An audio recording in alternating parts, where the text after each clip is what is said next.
Good evening दोस्तों। उम्मीद करता हूं कि आप सभी लोग ठीक ठाक होंगे और अच्छे से स्टडी कर रहे होंगे। आज हम पढ़ेंगे क्लास 10th का 8 चैप्टर यानी त्रिकोणमिति का। बोर्ड एग्जाम में ये जो है अक्सर आते रहते हैं, इस चैप्टर से क्वेश्चन आते हैं। ये बहुत इंपॉर्टेंट है बोर्ड एग्जाम के लिए। आइए पहले हम त्रिकोणमिति का परिचय समझते हैं, त्रिकोणमिति कहते किसे हैं।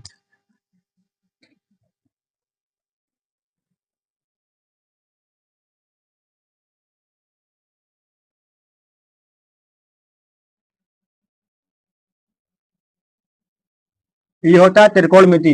त्रिकोणमिति में त्रि इसका मतलब होता है तीन, और कोण कोण कोण होता नहीं एंगल, और मिति का मतलब होता है माप।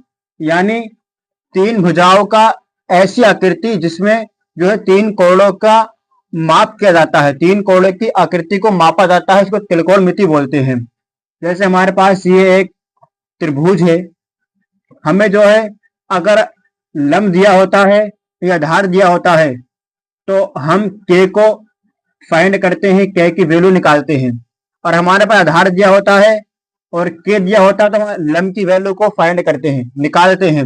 ये होता है त्रिकोणमिति का मतलब। और मतलब ये कि इसको यूज कहाँ किया जाता है। जैसे आप देख सकते हैं कहीं मीनारा बना हुआ है, मान लेते हैं एक मीनारा है ये, ठीक है, ये मीनारा है और ये यहाँ पर किसी का घर है। मान लो एक ये झोपड़ी है किसी की,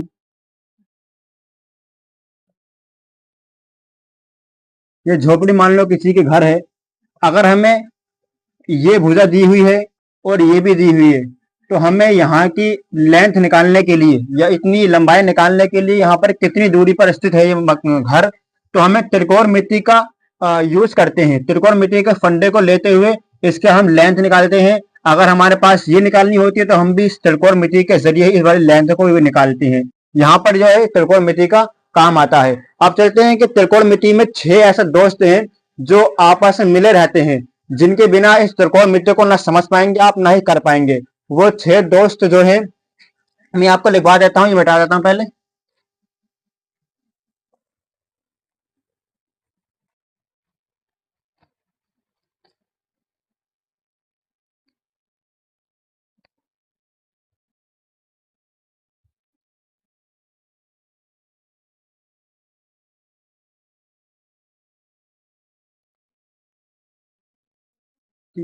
छह दोस्त, एक आता है साइन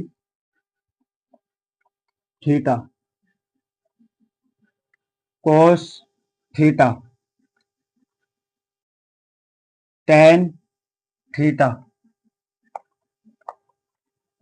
कोट थीटा,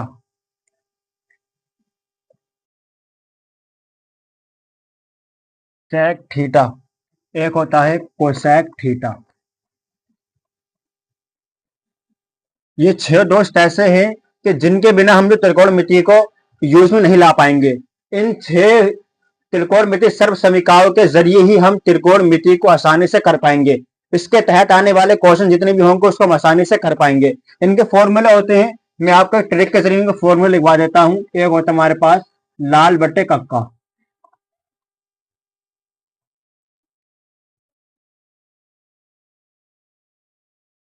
ये हमारे पास लाल बट्टे कक्का। इसके अकॉर्डिंग इनके फॉर्मूलों को निकालेंगे। ये होता है हमारे पास साइन, ये होता है कोस, ये होता है टेन, ये होता है कोट, ये होता है सेक, ये होता है कोसेक। ठीक है, इसे बोलते हैं हम लंब और इसे बोलते हैं कड़। ये आधार है, ये कड़, ये लंब, ये आधार। ठीक है, हमें पहले देखेंगे साइन हमारा ये है तो साइन के क्या आएगा फॉर्मूला निकल के एल बटे के, एल बटे के। इसको बोल सकते हैं लंब बटे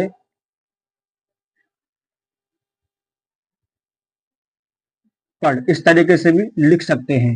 ठीक है, इसके बाद हमारा कोस, कोस का ए बटे के यानी आधार बटे के। इसको लिखेंगे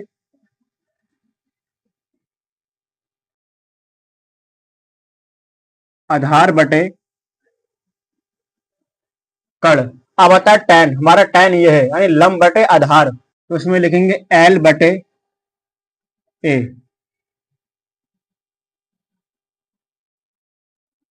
लंब बटे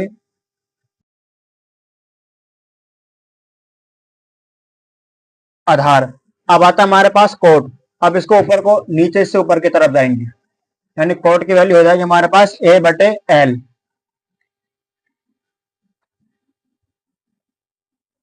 लिखेंगे आधार बटे लंब।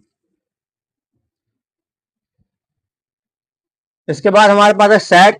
ये हमारे पास सैक है, यानी कण बटे आधार, तो इसमें लिखेंगे K/A, कण बटे आधार। इसको लिख देंगे कण बटे आधार। अब रहा था हमारे पास कोसैक। कोसैक निकालेंगे, हमारे पास ये कोसैक है, यानी K/L, कण बटे लंब। इसे लिखेंगे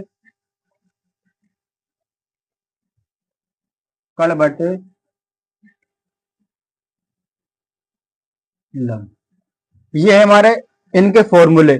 इस फॉर्मूले के अकॉर्डिंग ही हम त्रिकोणमिति के चैप्टर में जो एक्सरसाइज 8.1 है उसमें जितने क्वेश्चन भी आएंगे हम उन्हें इन क्वेश्चन यानी इन फॉर्मूलों की मदद से उन क्वेश्चन को हम सॉल्व करेंगे।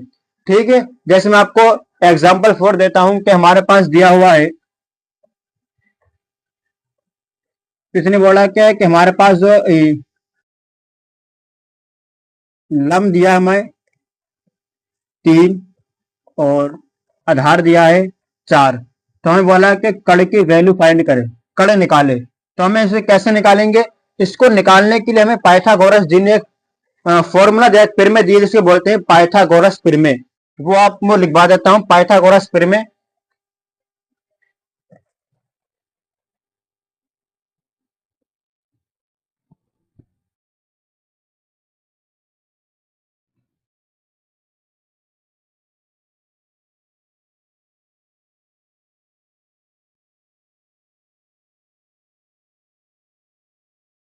होता हमारे पास पाइथागोरस प्रमेय K² बराबर L² प्लस A²। ये होता हमारे पास का फॉर्मूला। चाहे आप उसको हिंदी में लिख ले, कण का स्क्वायर बराबर लंब का स्क्वायर प्लस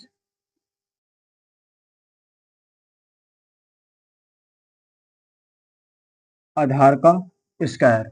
ये होता हमारे पास फॉर्मूला।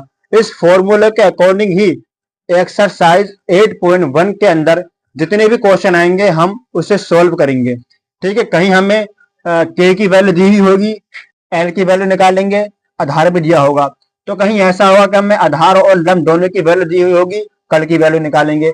तो कहीं ऐसा होगा कि हमारे पास कल की वैल्यू भी होगी, लंब की वैल्यू भी होगी, लेकिन आधार की वैल्यू हमें फाइंड करनी होगी। वो भी हम इसी फॉर्मूले के अकॉर्डिंग ही निकालेंगे।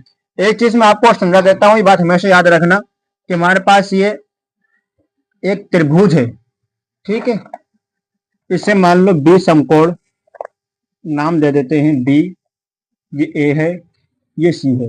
एक बात याद रखना हमेशा भी कि ये बी जो समकोण है इसके सामने वाली भुजा को बोलते हैं कर्ण। कण है और ये कभी भी चेंज नहीं होता, किसी भी स्थिति में, किसी भी हालत में, कोई भी कैसे कंडीशन क्यों ना आ जाए, ये हमारे पास कभी भी चेंज नहीं होता है। और बात रही इस लंब की और आधार की, ये चेंज हो सकते हैं। ठीक है, ये हमारे पास होता है लंब, ये है हमारे पास आधार। ठीक है, जैसे मानते हैं हमारे पास साइन ए दिया है, अगर हम ए एंगल से देखेंगे तो यहां पर एक एंगल बनता है। ठीक है, ये दो भुजा से टच होगा जो एंगल, उसमें से एक होता है कण, एक होता है आधार। ठीक है, और कण तो कभी चेंज होने वाला है नहीं, कण कभी चेंज ही नहीं होता है, और जो एक भुजा बचेगी टच होगा वो आधार ही बचेगा। अगर हम एक ही एंगल से देखते हैं तो हमारा ये लंब जो है ये बन जाएगा आधार,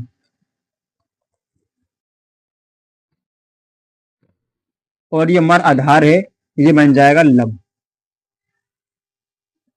इसी तरीके से अगर हम सी के एंगल से देखते हैं तो ये हमारे पास जो बनेगा कोण, तो जस्ट सामने वाला तो कण ही रहेगा क्योंकि ये चेंज होता नहीं है, और दूसरी जो भुजा से संकलन से टच हो रही है वाली एंगल, तो हमारा आधार रहेगा। जैसे मैंने अभी यहाँ पर आधार लिखा था, तो इसका अकॉर्डिंग सी के अकॉर्डिंग देखेंगे तो हमारा आधार हो जाएगा और ये लंब हो जाएगा, और ए के अकॉर्डिंग देखेंगे तो ये हमारा आधार ये होगा और लंब ये होगा। और कण जो कभी भी चेंज, किसी भी स्थिति में, किसी भी कंडीशन में चेंज नहीं होगा। और रही लम और आधार की बात, ये जो दोनों चेंज हो सकते हैं। ठीक है, ये आपको अच्छी तरीके से समझ में आ जाएंगे जब हम एक्सरसाइज 8.1 के जो है वो करेंगे, क्वेश्चन सोल्व करेंगे, उसमें आपको अच्छी तरीके से समझ में आ जाएगा। ठीक है, अब मैं यहीं पर वीडियो को समाप्त करता हूँ। इससे अगली वाली वीडियो में लेकर आएंगे मैं एक्सरसाइज 8.1 के क्वेश्चन को सोल्व करेंगे। तब तक के लिए धन्यवाद।